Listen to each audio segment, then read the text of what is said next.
fatphobia is rooted in racism and more specifically anti-blackness. Stop using the BMI completely because it is ineffective and racist. You are upholding a fatphobic beauty standard, as well as, white supremacy and all that jazz. That's fatphobic. Just like lumping all black people in one group and saying I don't like black people is racist. Fatphobia is literally rooted in anti-blackness. It's rooted in racism and sexism. Do you see a pattern? Apparently, not wanting to be fat makes you fatphobic. And not only that, but it makes you a racist as well. What in the mental gymnastics is going on here? Alright guys, IrkoBangz here. There's a lot of funky shit going on with this movement. And honestly, it's time for a reality check. So let's get to it. Viewer discretion is advised. This video is made for entertainment purposes. If you're easily offended, feel free to Alt F4. If promoting obesity is what it takes to make other fat people feel hot, obviously I'm gonna do that. So yes, I am promoting obesity. Stay mad. Thank you so much. Oh, I'm so mad. As if you're gonna eat and I'm gonna gain weight. It's not my problem. But you know what? I promote obesity as well. I would also love to follow your inspiring weight gain journey. So please keep us updated. We argued that the only reason people admire bodybuilders who have built their body with muscle and not obese people who have built their body with eating huge amounts of food is because there's prejudice against fat people. And so bodybuilding could benefit from including the non-competitive display of fat bodies alongside muscular ones. First of all, people admire bodybuilders because of their hard work, dedication, and courage to pin needles in their butt cheeks multiple times a week. Second, I agree that there should be competitions for people that build their bodies through food. That would be way more entertaining than bodybuilding, to be honest. I mean, Nikocado Avocado would be the Ronnie Coleman of his division. I was gonna say Tammy Slayton, but she probably won't be able to make it on stage. Look, I'm not being fatphobic here. I'm just being realistic. I don't know why it kills you guys to see a bigger girl getting loved and getting flowers so often. That's freaking weird. Who buys my flowers? Me. I think that's why so many females want a gay best friend. They want a male to treat them well with no strings attached. I mean, to each their own. It's not like she can eat the flowers anyway, but more power to her. Generally speaking, there's three kind of big buckets of reasons why someone might engage in intentional weight loss. First is desirability, second, health, third, stigma. Stigma balls in your bucket of reasons. I know, I'm childish. Off. But at the end of the day, all of those are rooted in fatphobia in different ways, and I'll explain. First, desirability. That is kind of the most obvious when it comes to fatphobia. We currently live in a society that uplifts thinness, able-bodiedness, whiteness, cisness, and heterosexuality as the things that are most desirable. And so if you are wanting to lose weight in order to become more desirable, you are upholding a fatphobic beauty standard, as well as, white supremacy and all that jazz. God forbid. Lose weight? Racist. Get in shape? Racist. Eat healthy? Racist. Breathe air? Racist. You guys are throwing around this word racist just like how my ex used to throw her ass around everybody. It was a lot. So next is health.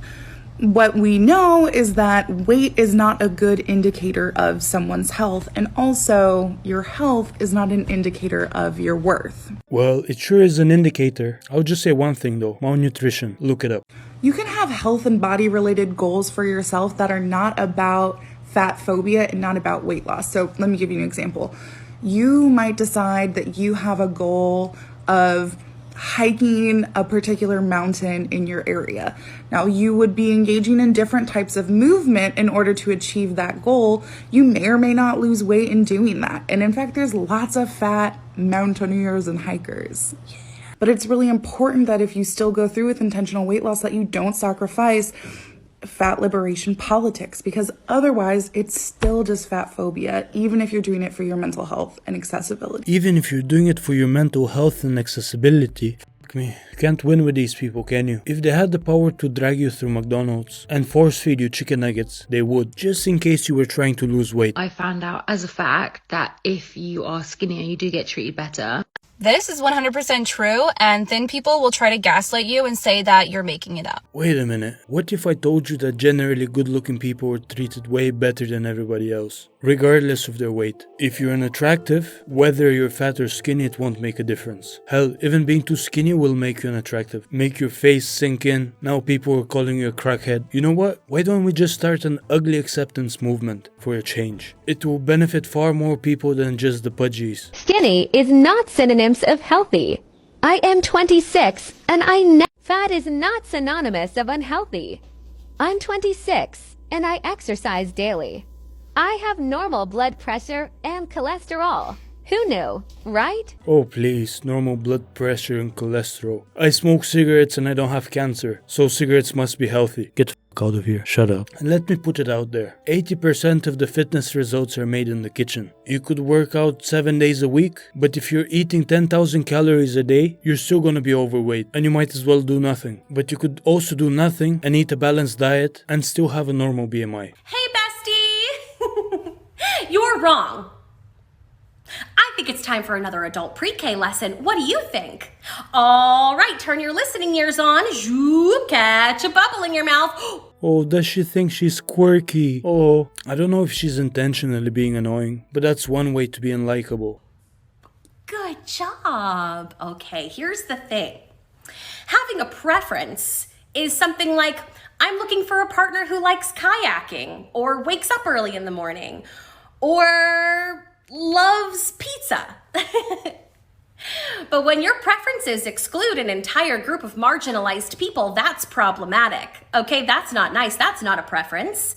If you lump all fat people in one group together as though they are not very different individuals, that's fatphobic. Just like lumping all black people in one group and saying, I don't like black people is racist. And lumping all disabled people in one group and saying, I don't think people in wheelchairs are hot is ableist. Do you understand what I'm saying?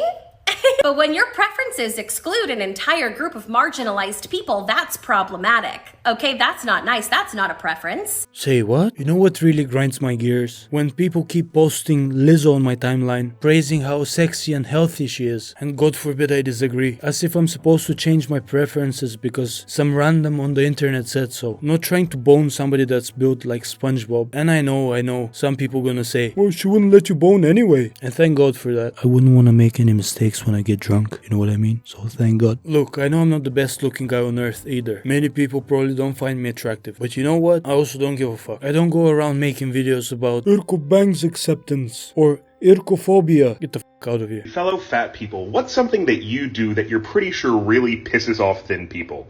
Aside from the obvious existing while fat without hating myself, that really pisses people off for some reason. I'm one of those people that spends the majority of my life just walking around half naked in lingerie. I'm not wearing clothes unless I absolutely have to, you know what I mean? Okay, and what am I supposed to do with this information here now? Congratulations. And so I get a lot of comments that are like, how are you so confident? Oh my god, you are so confident. And I know they mean it as like a compliment, I think, but it's just like, why wouldn't I be confident? So I started playing dumb.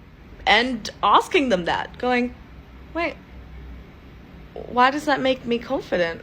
Everyone else is wearing the same kind of thing. Everyone else. Why am I confident? And they kind of shit themselves because they're like, oh shit.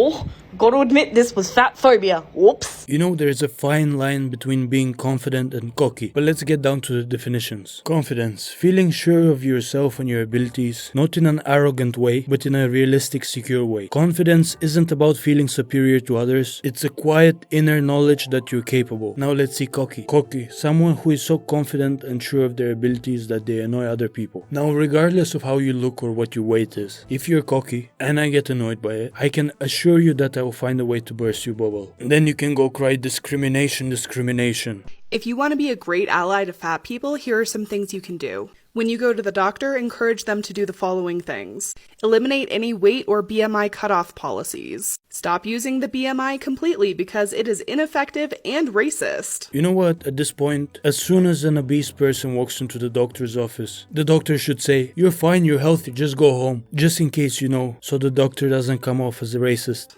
Get medical equipment that will actually work for fat patients, like blood pressure cuffs that fit and won't give a false high reading because they're too tight. Set up their office in a way that makes it usable for fat people, like putting chairs without arms in every room. Wait a minute, but what if all that makes it more uncomfortable for the thinner people? This is discrimination! Racism against the skinny people.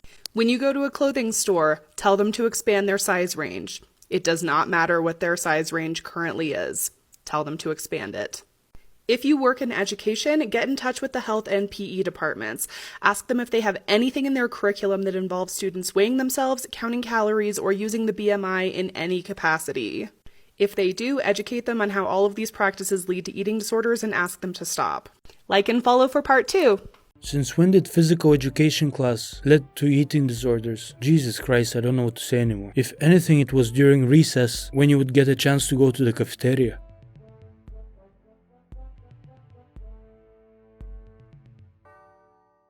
No, not at all. You know what? I actually encourage you to be overweight and obese. You have my full support. Just, don't expect sponsorship from me. I don't have that type of disposable income. I think what's most scary is comments like these because people don't realize that fatphobia is rooted in racism and more specifically anti-blackness. When slavery became more widespread, it was hard to just rely on skin color as a way to identify slaves. Fatness as a physical descriptor fit the savage narrative that whites used to oppress black people. Jesus, to what extent people go with their mental gymnastics just for something to fit their narrative. God forgive me, I checked my BMI 2 weeks ago. I'm now officially a racist, guys, that's it. It's game over for me. I am automatically a racist because I checked my BMI. Pray for me, guys. I hope I get well soon. And we've used that as an excuse to shape a societal beauty standard that is anti-fat. That includes being thin. That includes gaining muscle so you can look toned and have less fat on your body. And what happens if you don't meet the standard of beauty? You will face systemic oppression. You cannot always determine health by your body's appearance. So yes, if you work out strictly for appearance-based reasons, you are fatphobic. And before you comment, read the definition of fatphobia. Okay, but I was skinny most of my life, and I started working out because I wanted to get bigger, stronger, and healthier. Does that make me a skinny phobe? Or what? I don't know how to play these mental gymnastic games. I'm going to tell you a story about how this woman is too fat to fit on any roller coasters at Universal Studios. What I am teaching my children, and what I am teaching the team of people that I work with, is that a body like this is capable of climbing mountains and of doing good things. I don't doubt that body can do a lot of things, but apparently one thing it can't do is fit on a roller coaster ride. Fun fact, did you know that sumo wrestlers used to get apprentices to wipe their ass because they couldn't reach it? I had to sit in the test seat where ahead of me a very large man had been able to make it click. So I sat in the test seat for the Velocicoaster and it wouldn't click because of my hips, my thighs, and my butt. The next one that we tried was Hagrid's Magical Creatures Motorbike Adventure. I couldn't fit into either seat because they wouldn't lock over my thighs. I've recently been at Six Flags and at Disney, and I've had no problem with the coasters there. I'm so disappointed in Universal and the message that this trip sent to my daughter. And also, shame on you, Universal, the test seats in front of everyone. You refuse to adjust yourself for Universal, but Universal should adjust for you? That smells like entitlement. And here's a bonus clip of the best feeling in the world, which is to itch your butthole without having to itch it or touch it.